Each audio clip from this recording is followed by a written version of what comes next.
शादी के टाइम पे ये कुंडली देखना और मिलाना वो ज़रूरी है? देखिए, पत्रिका मिलाना जो है बहुत जरूरी है। आज के युग में जो है पत्रिका का मैच मेकिंग का एक बहुत बड़ा योगदान है।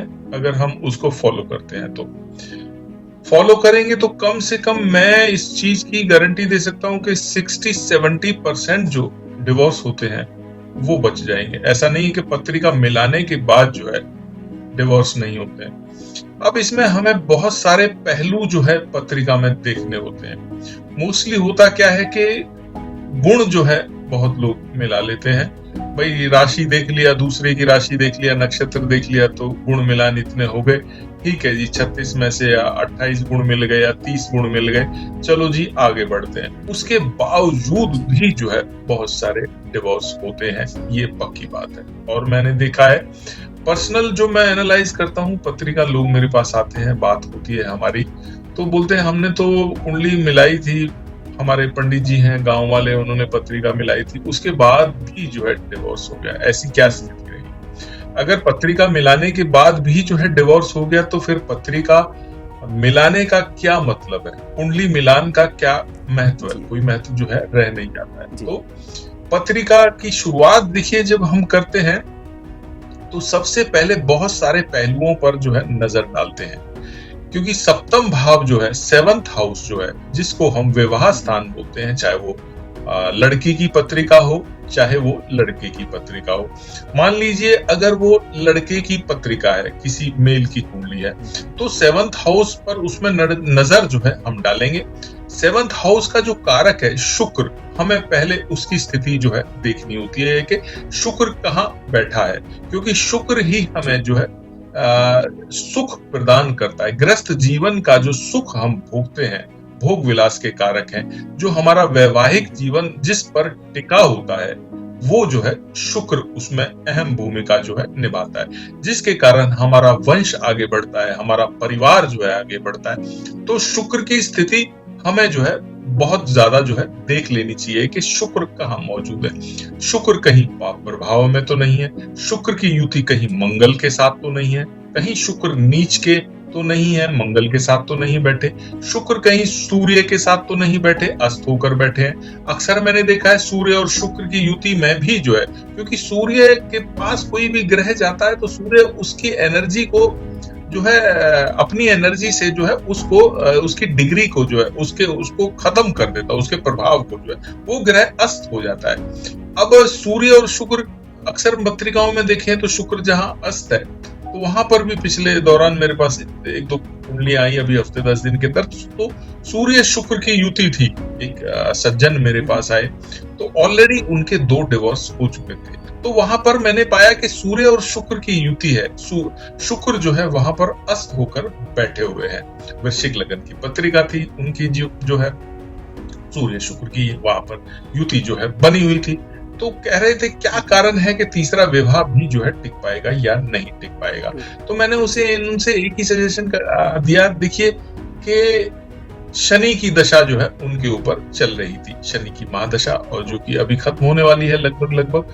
तो उसके बाद जो है बुध एंटर करेंगे, तो बुध का प्रभाव जो है कुछ शनि से बेहतर रहेगा, क्योंकि शनि की महादशा जब चलती है, क्योंकि शनि एक वैराग्य के कारक है, शनि का भी एक अहम रोल है कि हमारे ग्रस्त जीवन को जो है नीरस बना देता है, अकेलापन जो है बना देता है। अगर शनि भी सप्तम भाव में विद्यमान है, ऐसा नहीं है कि विवाह आपका टूट जाएगा, डिवोर्स हो जाएगा, अलग हो जाएगा, लेकिन वो वैवाहिक जीवन में वो सुख जो है मैंने नहीं देखा है।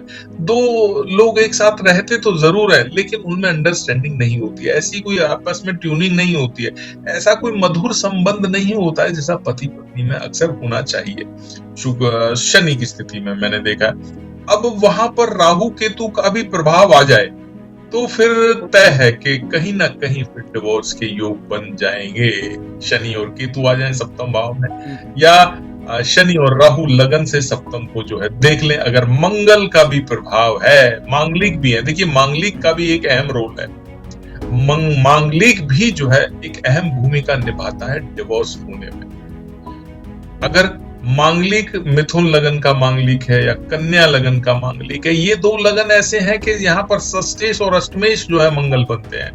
मंगल यहाँ पर देव तबाही जो है मचा देते हैं, और प्लस में वहां पर राहु केतु सूर्य अगर ये प्लेनेट भी आ जाए, क्योंकि ये ग्रह जो है सेपरेट करते हैं इंसान को, जो है सेपरेशन जो है देते हैं। मैंने अक्सर देखा है कि देखिए कोई शुभ ग्रह का प्रभाव जीवन में होना बहुत जरूरी है 7th हाउस में। मान लीजिए फीमेल की पत्रिका है तो वहां पर गुरु का शुभ होना बहुत जरूरी है, क्योंकि गुरु मेल ग्रह है। तो गुरु शुभ होंगे अगर 7th भाव पर किसी लड़की की कुंडली में गुरु का प्रभाव है, तो मान लीजिए फिर कोई भी ऐसा ग्रह हो जो सेपरेट कर रहा हो, चाहे राहु हो, शनि हो, मंगल हो, केतु हो, सूर्य हो, तो गुरु कहीं ना कहीं उसको जो है बचाएगा, उसके दुष्प्रभाव जो है उनसे जो है प्रोटेक्ट जो है करेगा। दिक्कतें जीवन में आएंगी जब जब कोई बुरे ग्रह की महादशा आएगी या अंतरदशा आएगी या शनि की ढही आएगी, कोई बुरा ग्रह का इफेक्ट जब 7th भाव से गोचर करेगा कोई भी बुरा ग्रह, तो कहीं ना कहीं जो है जीवन में इस तरीके के प्रभाव जो है आएंगे।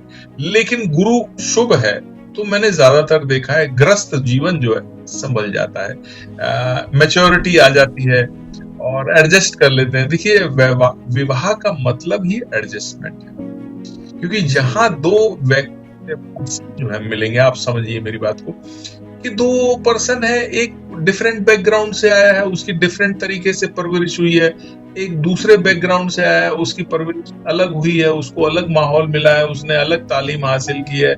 तो जब मिलते हैं जीवन भर साथ निभाने के लिए, 7 फेरों के बंधन में जो है बंधते हैं, तो उसके बाद जब अपनी जीवन यात्रा जब ये लोग शुरू करते हैं, तब एक दूसरे के सुख दुख को समझ लेना बहुत जरूरी हो जाता है कि किसको क्या अच्छा लगता है, किसको क्या बुरा लगता है। तो हम जो है ये एडजस्टमेंट कर लें तो जीवन हमारा जो है बहुत सुखी हो जाता है। और दूसरा जो है हमको देख लेना चाहिए पत्रिका मिलाते वक्त के जो भी आपका लाइफ पार्टनर है उसकी पत्रिका में जो है हेल्थ इश्यूज तो नहीं है, 6th भाव का प्रभाव तो कहीं लगन पे नहीं है, 7th में नहीं है, क्या ऐसा तो नहीं है कि वो जीवन भर बीमार रहेगा या कर्जे में रहेगा या कुछ ना कुछ दिक्कतें अड़चने आती रहेंगी, क्या उसमें संतान सुख का योग है, क्या वो काबिल है कि अपना वंश जो है आगे बढ़ा पाएगा।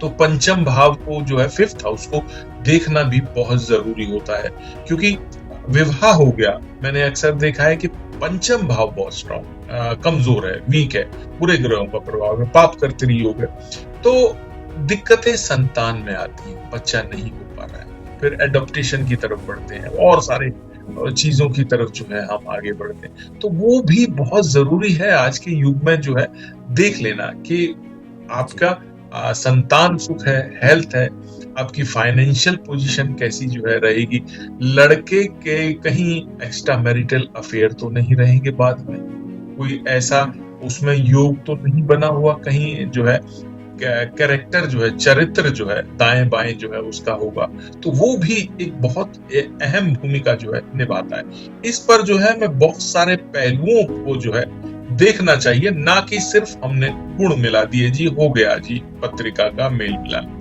और योग भी देख लेने चाहिए कि किस तरीके के योग जो है पत्रिका में बने हुए हैं, जिसकी पत्रिका जो है आप मैच कर रहे हैं। तो ये सारे पहलू को जो है बहुत जरूरी है। मेन गुरु और शुक्र की युति जो है मैंने आपको बताई कि अगर लड़की की पत्रिका है तो गुरु आप देख लीजिए और शुक्र देख लीजिए अगर लड़की की कुंडली है तो। ये जी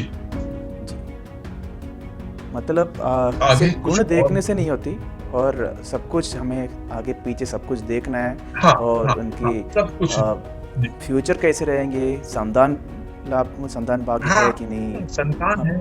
आपने पत्रिका देख ली, पता चला कि प्रोफेशन का योग नहीं है, प्रोफेशन बहुत वीक है, काम नहीं है, पैसा नहीं है। तो देखिए आज का जो आधुनिक युग है, उस जो महंगाई का वक्त है, उसमें प्रोफेशनली सेटलमेंट बहुत जरूरी होता है। हाँ, क्योंकि हमको जो है आपके जो आगे परिवार आगे बढ़ेगा कि बच्चों की एजुकेशन है, क्या वो सारी जिम्मेदारियां जो है जिस लड़के के साथ जो है बंधन में बंधने जा रही है, क्या वो सारी जिम्मेदारियां ले पाएगा, सक्षम है, इतनी अर्निंग है, क्या फैमिली बैकग्राउंड है उसका, कहीं ऐसा तो नहीं कि बाकी तो सब ठीक है जी, काम धंधा नहीं है, बिजनेस नहीं है, नौकरी नहीं है, बेरोजगारी है या काम नहीं करता है। हाँ, तो वो बहुत एक अहम भूमिका है।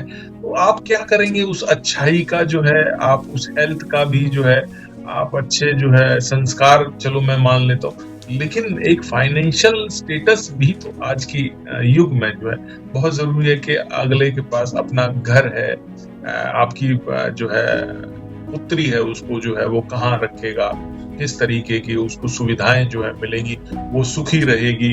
तो ये सारे अहम पहलू हैं, क्योंकि मेरा ये मानना है कि बेकार का पूरा एनालाइजेशन जो है करना जरूरी है। पहला तो देख लेना चाहिए कि वहाँ दोनों की आपस में जो है अंडरस्टैंडिंग जो है कैसी रहेगी, उसके बाद उसका हेल्थ कैसा रहेगा। पता लग रहा है उसकी अल्पायु है, बीमारी से डेथ हो जाएगी, कुछ इस तरीके के योग बने हुए हैं, तो उसको भी ध्यान में रखना है, वो ठीक है। फिर आगे संतान जो है कैसा जो है वंश आगे बढ़ेगा वो देख लेना चाहिए, फाइनेंशियल बैकग्राउंड जो है कैसा रहेगा। उसके बाद थोड़ी थोड़ी चीजें हैं, आप नजर मार लीजिए कि कैरेक्टर जो है कैसा रहेगा, ऐसा तो नहीं कहीं बाहर भी जो है, ये सारी चीजों का जो है एनालाइज करना जो है बहुत जरूरी हो जाता है। देखिए बाकी चीजें तो आप कितने भी देखते रहिए, लेकिन मेन बेसिक चीजें आप देख लेंगे तो मेरा ऐसा मानना है निश्चित तौर पर बहुत हद तक जो है जो भी नेगेटिविटी है उससे जो है बचा जा सकता है, उससे जो है हमको जो है बहुत ज्यादा प्रोटेक्शन जो है मिल जाती है। अदरवाइज तो आजकल कोई पत्रिका मैंने देखा है, मैच यंगस्टर हैं, आप विवाह कर लेते हैं जी, क्या दिखाना है।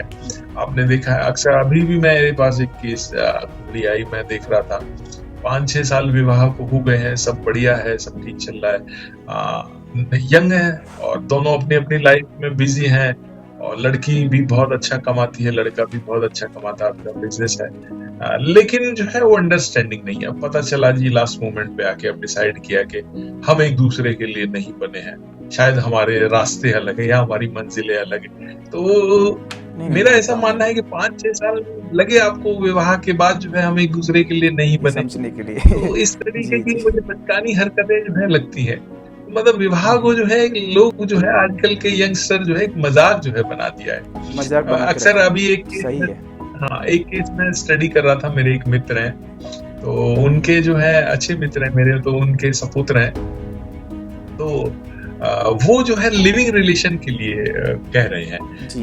आप जबकि नहीं, आजकल का जो है नया ट्रेंड है जी, हाँ, क्योंकि भी पहले हम रह के जी पहले हम एक दूसरे के साथ रह के देखेंगे, अच्छा लगेगा तो आगे विवाह का डिसीजन लेंगे, हमारे विचार मिलते हैं, हमारे थॉट्स मिलते हैं, हमारी ट्यूनिंग होती है। तो आप देखिए ये जनरेशन जो है, ये युग जो है कहाँ जा रहा है। कई बार बड़ा ताज्जुब होता है ये सोच कर जो है कि ये क्या है जो है, मतलब 1 महीने के अंदर जो है डिसाइड कर लेते हैं, 1-1.25 महीने के अंदर जो है 2-4 बार फोन पे बात हुई, 2-4 बार डिनर पे या लंच पे गए या कहीं पार्टी वगैरह में गए, वहां डिसाइड हो गया चलो जी हमको साथ रहना है।